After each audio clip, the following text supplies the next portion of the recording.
Hai, Assalamualaikum warahmatullahi wabarakatuh.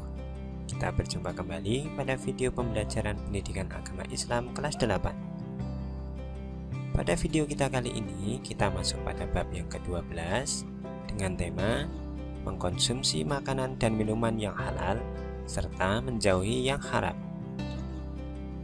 Makan dan minum merupakan kebutuhan dasar setiap makhluk hidup. Namun dalam Islam, hal tersebut akan menjadi sebuah ibadah apabila dilakukan dengan benar, serta memperhatikan halal atau haram dari makanan dan minuman yang kita konsumsi. Akan tetapi, yang menjadi pertanyaan adalah, bagaimana cara menentukan suatu makanan itu halal atau haram? Dan bolehkah kita mengkonsumsi makanan atau minuman haram dalam kondisi tertentu? Kita akan membahas semuanya pada video kita kali ini. Simak terus ya.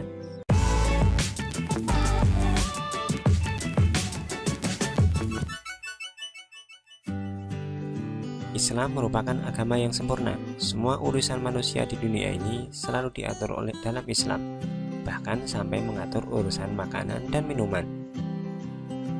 Tujuannya tidak lain adalah untuk menjaga kesucian dan kebaikan hati, akal, ruh, dan jasad manusia. Allah berfirman dalam Quran Surat Al-Ma'idah ayat 88, A'udzubillahi minasyaitonirrajim, wa kulu mimma razaqakumullahu halalan thayyiba wattaqullaha alladzi antum bihi mu'minun, yang artinya, dan makanlah makanan yang halal lagi baik dari apa yang Allah telah rezekikan kepadamu, dan bertakwalah kepada Allah yang kamu beriman kepadanya. Dari ayat tersebut jelas ya bahwa kita diperintahkan untuk makan makanan yang halal dan thayyib. Makanan halal adalah makanan yang dibolehkan berdasarkan ketentuan syariat Islam. Sementara makanan yang thayyib adalah makanan yang baik, mengandung nutrisi, bergizi, dan menyehatkan. Perlu diketahui bahwa makanan dapat dinyatakan halal apabila memenuhi 3 unsur berikut ini. Yang pertama, halal dari segi wujudnya atau zatnya, kemudian halal dari segi cara mendapatkannya, dan halal dari segi cara mengolahnya.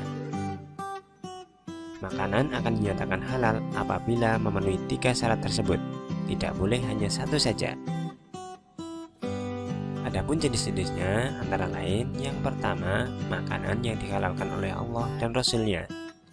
Hal ini didasarkan pada hadis riwayat Ibnu Majah dan Tirmidzi, yang artinya, apa yang dihalalkan oleh Allah dalam kitabnya adalah halal, dan apa yang diharamkan oleh Allah di dalam kitabnya adalah haram, dan apa yang didiamkan atau tidak diterangkan, maka barang itu termasuk yang dimaafkan. Kemudian jenis yang kedua adalah makanan yang tidak kotor dan tidak menjijikkan. Hal ini didasarkan pada Quran Surat Al-A'raf ayat 157. Kemudian yang ketiga adalah makanan yang tidak mendatangkan mudarat atau keburukan. Hal ini didasarkan pada Quran Surat Al-Baqarah ayat 168. Dari segi minuman yang tidak memabukkan, tidak najis, dan didapat dengan cara yang halal. Sementara makanan dan minuman akan dinyatakan haram jika memenuhi salah satu unsur berikut ini. Pertama, haram dari segi wujudnya atau zatnya, haram dari segi cara mendapatkannya, dan haram dari segi cara mengolahnya. Makanan akan dinyatakan haram apabila telah memenuhi salah satu saja dari 3 unsur tersebut. Tidak perlu menunggu sampai 3 unsur terpenuhi secara sekaligus. Adapun jenis-jenis dari makanan haram diantaranya semua makanan yang dinyatakan haram dalam Quran Surat Al-Ma'idah ayat 3. Apa saja?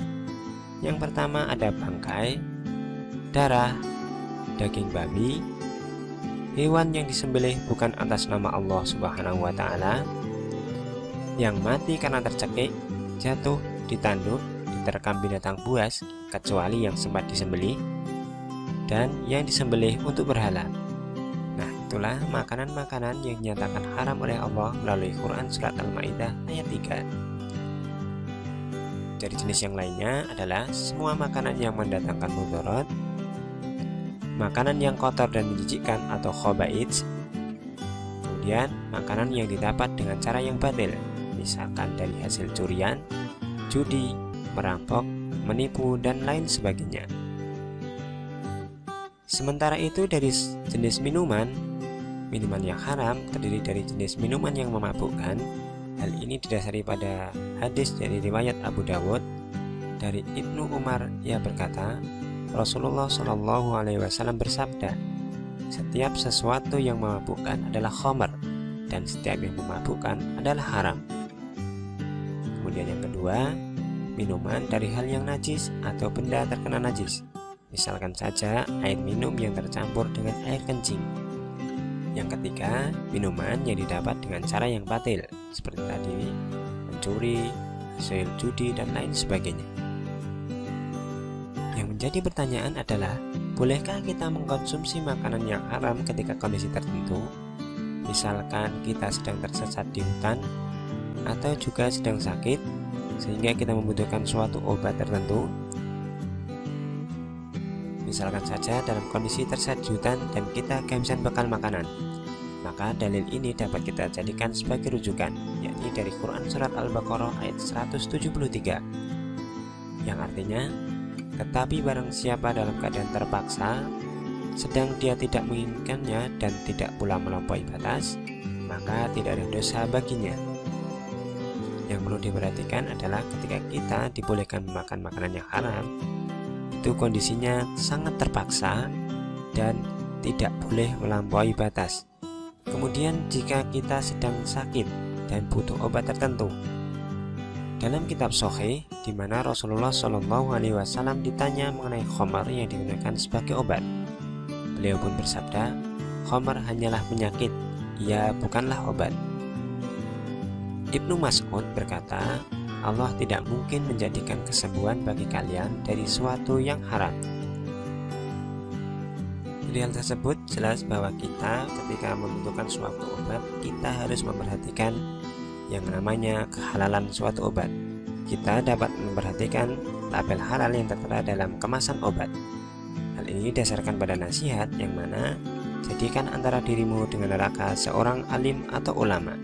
Nah, ketika kita sudah memperhatikan label halal, tentu kita sudah menjadikan atau mengikuti ulama, sehingga insya Allah kita terhindar dari api neraka. Oleh karena itu, yuk mari kita tetap konsumsi makanan yang halal, agar badan kita selalu sehat dan ibadah selalu semangat, serta hindari makanan yang haram, karena tentunya hal itu akan merusak tubuh kita dan Allah pun tidak akan memperkenankan doa-doa kita. Semoga video kali ini memberikan manfaat. Wassalamualaikum warahmatullahi wabarakatuh.